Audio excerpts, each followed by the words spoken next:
नमस्कार, मैं Bharat Suthar learning with BKS के प्लेटफॉर्म पर आपका स्वागत है। हमारा पिछले क्लास में हमारा जो टॉपिक था वो 1857 की क्रांति, जिसके अंतर्गत हमने 1857 की क्रांति में जो राष्ट्रीय परिप्रेक्ष्य में एक तो देखा था और एक हमने देखा था कि इनके कारण क्या क्या रहे थे इनके बारे में। राजस्थान में ये कहाँ से शुरुआत हुई थी, नसीराबाद के बारे में हमने देख चुके थे। अब आगे हम देख लेते हैं 1857 की क्रांति राजस्थान के परिप्रेक्ष्य में कि क्रांति राजस्थान के परिप्रेक्ष्य में। नसीराबाद चैन छावनी के बारे में देख लिया था, आज देख लेते हैं। वैसे नीमच के बारे में हमने देख लिया था, लेकिन एक बार से वापस से नीमच को रिवाइज कर लेते हैं। नीमच सैनिक छावनी, नीमच सैनिक छावनी असल में ये वर्तमान में देखा जाए तो ये MP में आई हुई है, ये MP में आई हुई है, लेकिन उस समय है वह मेवाड़ महाराणा के अधीन थी। मेवाड़ महाराणा के उस समय है वह अधीन थी।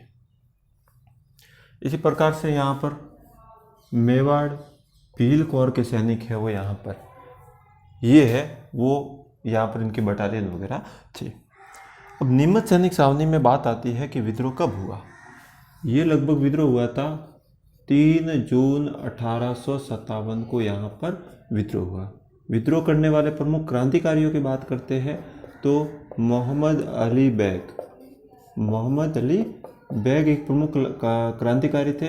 इसके अलावा हीरालाल जी, ये प्रमुख चलो इसके बाद में इसके बारे में और हम देखने का प्रयास करते हैं।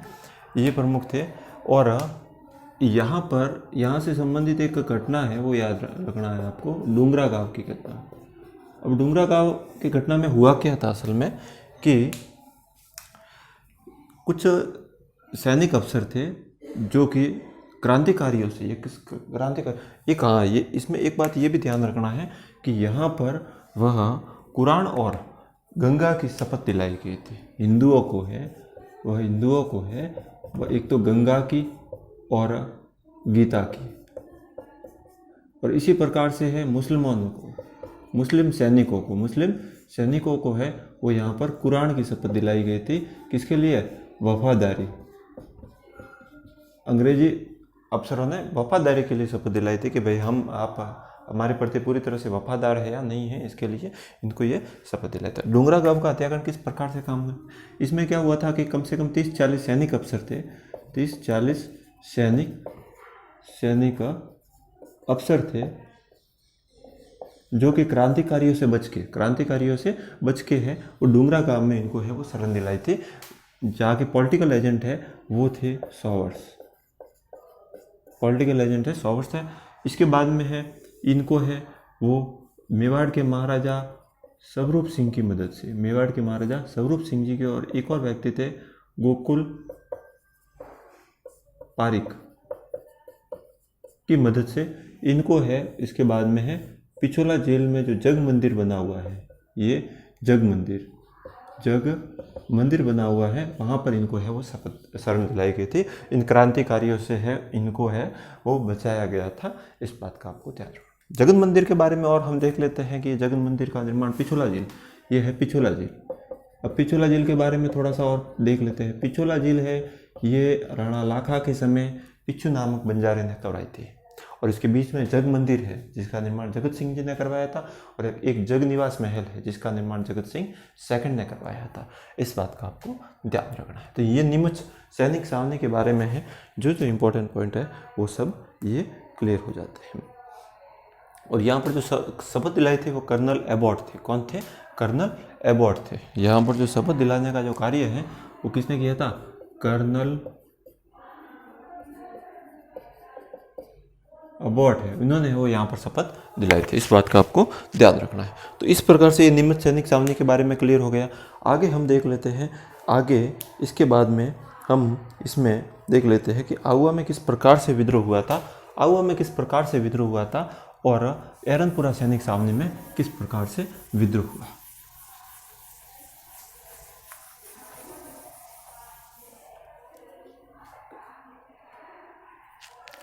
अब हम देख लेते हैं एरनपुरा सैनिक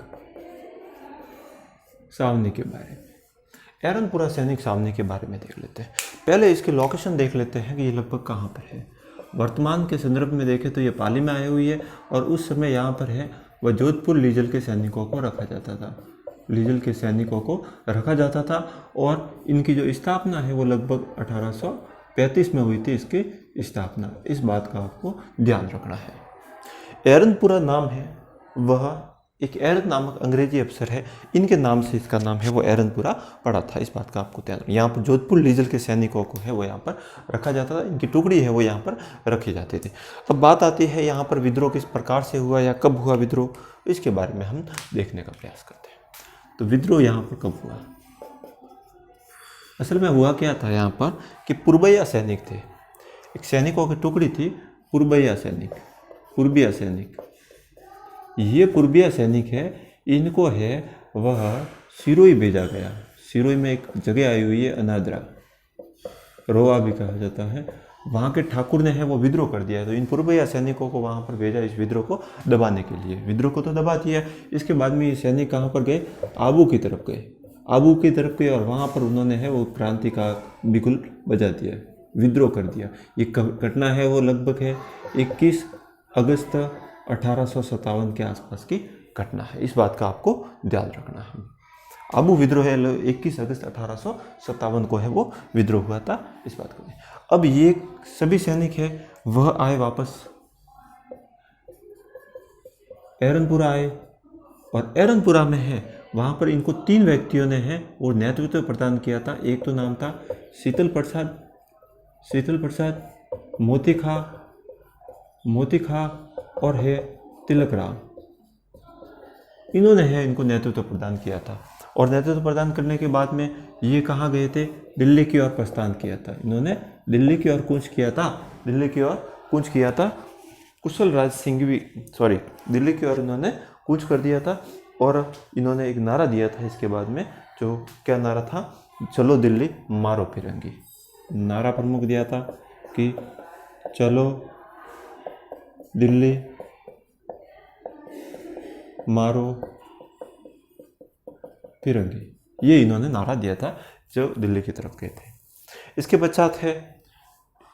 पश्चात जब ये सैनिकों की टुकड़ी है वह आहुआ की तरफ गई तो ये घटना 21 और 23 अगस्त के आसपास की है। 23 अगस्त के आसपास की घटना है। ये आहुआ की तरफ गई तो यहाँ पर कुशाल सिंह चंपावत ने है वो इनको आश्रय दिया था और इन्होंने उनको नेतृत्व प्रदान किया था। तो इस प्रकार से ये एरनपुरा सैनिक छावनी के बारे में क्लियर हो गया। अगला इसी पॉइंट में ही हम पढ़ेंगे आहुआ ठिकाने में किस प्रकार से विद्रोह हुआ था।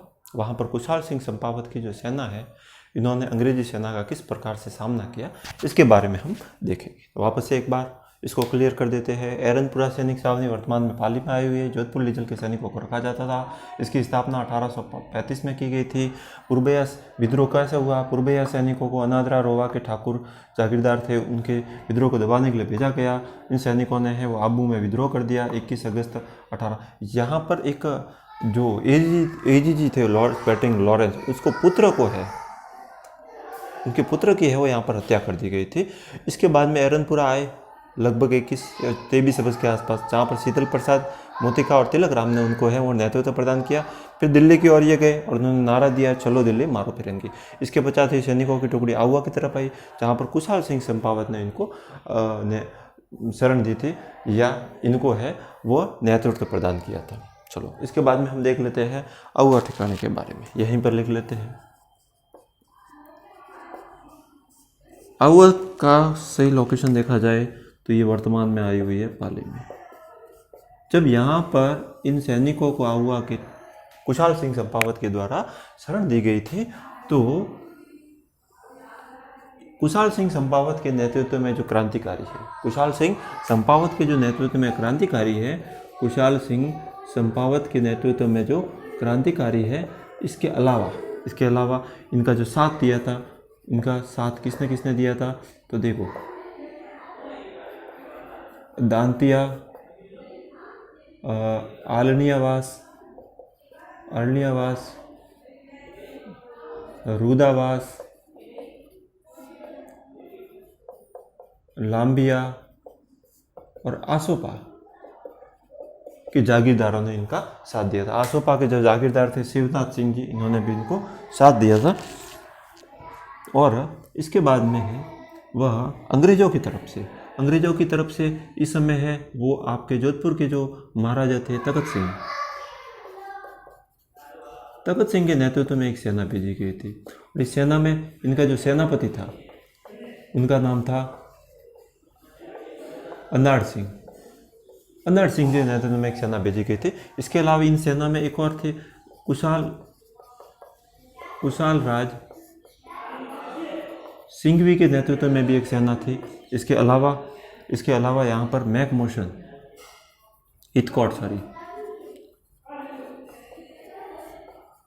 हितकोट के नेतृत्व में है वो सेना थी।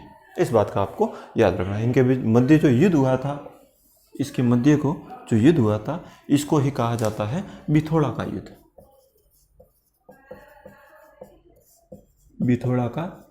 कहा जाता है। और ये लगभग घटना है 8 सितंबर 1857 के आसपास की घटना है। बिथोड़ा का युद्ध, बिथोड़ा का वर्तमान में पाली में आया हुआ है और यहाँ पर इनके मध्य युद्ध हुआ था। और इसमें है वह अनाड़ सिंह जी है वो मारे गए थे।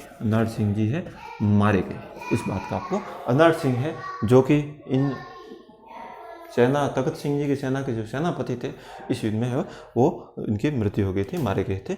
इस प्रकार से ये बिथोड़ा का युद्ध के बारे में क्लियर हो गया। बिथोड़ा वर्तमान में पाली में आया हुआ है। कुशाल सिंह संपावत और तखत सिंह जी की सेना के मध्य ये युद्ध हुआ था। इस बात का आपको ध्यान रखना है। अगले पॉइंट में हम देखेंगे सैलावास के युद्ध के बारे में।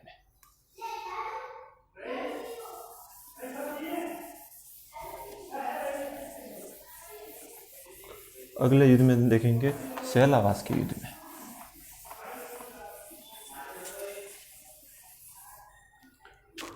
सैलावास का युद्ध,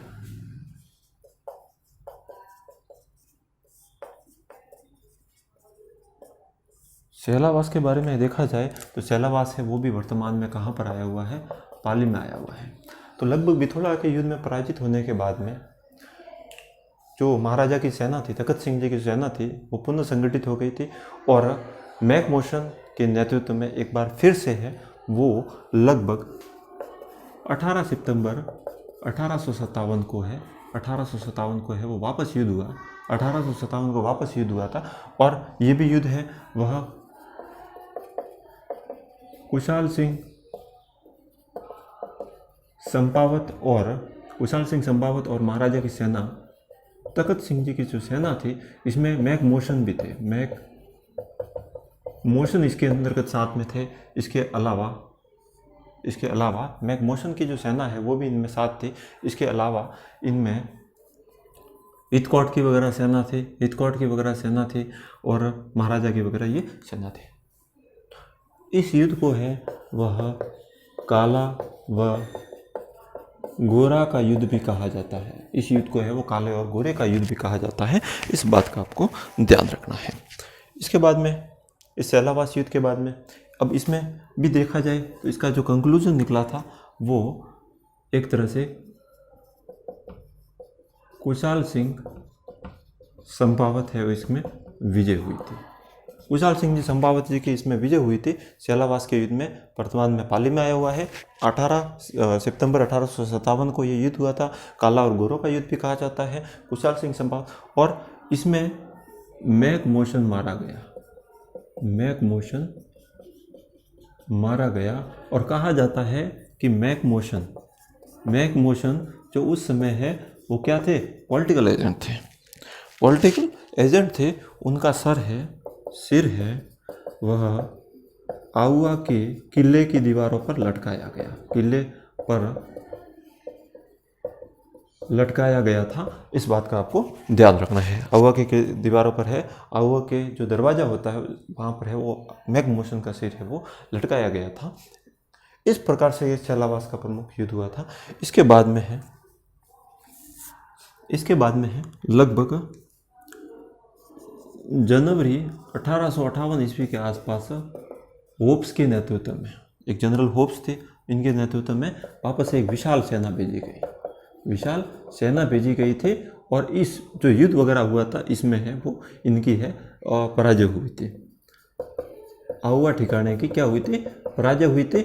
और जो कुशाल सिंह जी चंपावत है वो वहाँ से आहुआ से है वह कोठरिया की ओर चले गए थे, जहाँ पर उनके जो कोठरिया की ओर चले गए थे, मतलब कुशाल सिंह चंपावत ने है वहाँ से कहाँ पर शरण ली थी? कोठरिया के महाराजा जोधराज जी की यहाँ पर। कहाँ के थे? कोठरिया के महाराजा है वो जोधराज जी के यहाँ पर इन्होंने क्या ली थी? शरण ली थी। और इसके बाद में है वह लगभग है वह अगस्त 1860 ईस्वी में इनको गिरफ्तार किया गया। इन्होंने है वो नीमच में आत्मसमर्पण कर दिया। कहाँ पर? नीमच में आत्मसमर्पण किया नीमच में, जहाँ उसके बाद में हो लगभग इनको है वह नवंबर 1860 में है वो रिहा किया गया। जब उन्होंने आहुआ ठिकाने को छोड़ा तो उस समय है वो अपना भाई था जिसका नाम था पृथ्वीराज, कहाँ के थे? लांबिया के। वहाँ का उन्होंने क्या बना दिया? उनको सामंत बना दिया था। इस बात का भी आपको ध्यान रखना है। अब इनका जो भी इसमें हिस्सेदारी थी, इसके लिए एक टेलर आयोग का भी गठन किया गया था। टेलर आयोग का गठन इसलिए किया गया था कि इसमें इनकी क्या क्या संगतिकता है उसको जांचने के लिए वो टेलर आयोग का गठन किया गया था। और इनको है वो बाद में है वो रिहा कर दिया गया था लगभग नवंबर 1860 ईस्वी के आसपास। इनका जो निधन है वह लगभग 1864 ईस्वी में है, वह उदयपुर में है वो लगभग इनका निधन हो गया था। इस प्रकार से ये आहुआ ठिकाने के बारे में है। और एरनपुरा ठिकाने के बाद में है इम्पोर्टेंट जानकारियाँ है वो मैंने आपको बता दी। इसके अलावा और कुछ पॉइंट ऑफ व्यू हो तो इसमें देखने का प्रयास करते हैं।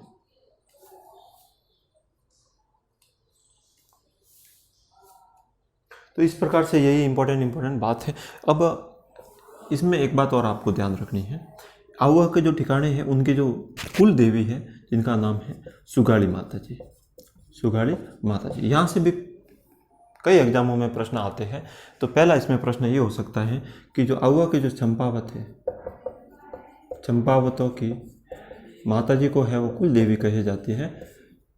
माता जी के बारे में कहा जाता है कि ये 1857 क्रांति की देवी है, 1857 क्रांति की देवी है। इसके अलावा माता जी के हैं वह 10 सिर वह 54 हाथ है ऐसा कहा जाता है।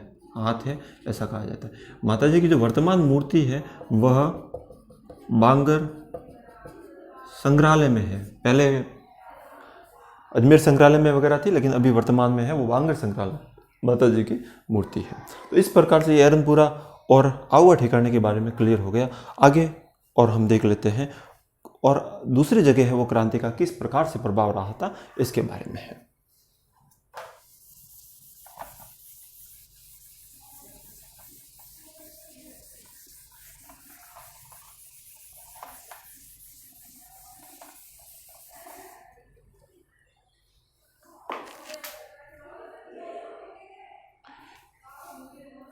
इसके बाद में हम तो कोटा में देख लेते हैं। कोटा में क्रांति का क्या प्रभाव रहा था। वैसे कोटा में कोई स्पेशल सैनिक छावनी वगैरह तो नहीं थी, लेकिन कोटा में इसका व्यापक प्रभाव देखने को मिला। जब कोटा में जब ये क्रांति का प्रभाव हुआ था, ये लगभग है वह 15 अक्टूबर 1857 ईस्वी के आसपास यहाँ पर प्रभाव देखने को मिला था। इस समय है यहाँ के जो महाराजा थे वह थे राम सिंह जी थे, इसके बारे में याद रखना। इसके अलावा पॉलिटिकल एजेंट के बारे में बात आए तो बर्टन है वो यहाँ के पॉलिटिकल एजेंट इस समय थे। कोटा के बारे में देखा जाए तो कोटा में जो क्रांतिकारी है, मुख्य रूप से जो क्रांतिकारी है उनके नाम आपको याद रखने हैं। एक तो है जयदयाल, एक है हरदयाल और एक है यहाँ पर मेहराब खां और एक है गुल मोहम्मद। ये प्रमुख यहाँ पर क्रांतिकारी है वो देखने को मिले थे। अब यहाँ पर घटना वगैरह क्या हुई थी, यहाँ पर घटना एक तो इम्पोर्टेंट घटना ये हुई थी कि यहाँ पर जो सैनिक है, सैनिकों ने, क्रांतिकारियों ने यहाँ के जो महाराजा थे राम सिंह जी को, इनको क्या कर दिया, नज़रबंद कर दिया, नज़रबंद कर दिया। यहाँ के जो महाराजा थे राम सिंह जी को नज़रबंद कर दिया गया था। और यहाँ के जो पॉलिटिकल एजेंट थे बर्टन और एक थे सेल्डर और एक कोई डॉक्टर वगैरह थे कॉटम, और उनके पुत्र वगैरह थे, इनकी क्या कर दी, हत्या कर दी। और बर्टन का सिर है को पूरे कोटा शहर में घुमाया गया। और इस प्रकार से है वो आतंक, क्रांति का प्रभाव क्रांति का प्रभाव इनको दिखाया। तो इस प्रकार से ये घटनाक्रम हुआ। इसके बाद में है वो यहाँ के जो एजीजी थे, जिनका नाम था, राजस्थान के जो एजीजी थे लॉर्ड स्पैटरिंग लॉरेंस है, जो कि यहाँ के क्या थे, एजीजी, राजपूताना के एजीजी थे। इन्होंने है एक करौली के महाराजा है, इनका नाम है मदन पाल जी है, वो कहाँ के थे, करौली के महाराजा। इसके अलावा रॉबर्ट्स की सेना को ये आज्ञा दी। ये लगभग घटना है वह मार्च 1857 ईस्वी के आसपास की। इनको आज्ञा दी कि वो कोटा को इस क्रांतिकारियों से मुक्त करवाए। तो इन्होंने आक्रमण किया और कोटा को क्रांतिकारियों से मुक्त करवाया।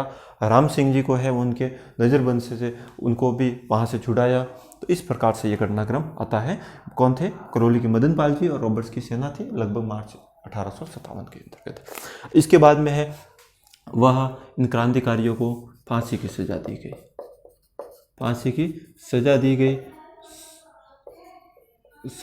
किनको, जयदयाल और है हरदयाल को है वो फांसी की सजा दी गई। अब इसमें एक बात और इम्पोर्टेंट ये ध्यान रखना है कि ऐसा सुनियोजित और सही प्रकार से जो क्रांति का प्रभाव है वो यहाँ पर जो क्रांति है वो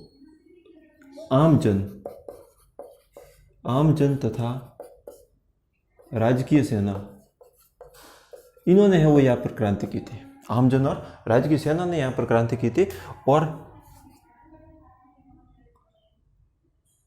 मतलब पूरे राजस्थान में सही व सुनियोजित क्रांति यदि कहीं हुई थी तो वो हुई थी कोटा में। इस बात का आपको ध्यान रखना है। तो ये कोटा के बारे में जो जो इम्पोर्टेंट पॉइंट आते थे परीक्षा में, जिसके पूछा जा सकता था, वो मैंने आपको बता दिए थे। इस बात का आपको ध्यान रखना है। इसी प्रकार से अंग्रेज़ों को ये लगा कि यहाँ पर राम सिंह जी है वो क्रांतिकारियों से मिले हुए हैं, तो बाद में जब इनको छुड़ाया